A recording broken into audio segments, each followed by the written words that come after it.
واضح ہے کہ فطرت انسانی میں سے ناخن تراشنا بھی ہے، جیسے کہ رسول اکرم صلی اللہ علیہ وسلم کا فرمان صحیح بخاری اور صحیح مسلم میں مذکور ہے، اور فقہاء کرام نے ہر ہفتہ ناخن تراشنے کو مستحب قرار دیا ہے، اور ہر جمعے کے روز نہ کاٹ سکے تو ایک جمعہ چھوڑ کر 15 دن میں تراش لے، اور 40 دن سے زیادہ ناخن یا بال نہ کاٹنا مکروہ ہے۔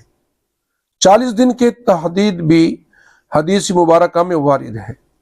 شوہر کی پسند کو سامنے رکھ کر مروجہ فیشن کے طور پر یا اپنی پسند کی وجہ سے یا فساق اور فجار یعنی اللہ تعالیٰ کے نافرمان لوگوں کی مشابہت میں ناخن بڑھانے کی اجازت نہیں۔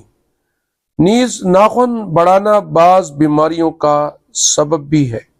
شوہر کی اطاعت مباح امور میں لازم ہے، خلاف شرع کاموں میں شوہر کی اطاعت نہیں کی جا سکتی۔ شوہر کو شرعی حکم بتلا کر حکمت اور بصیرت سے سمجھا دینا چاہیے۔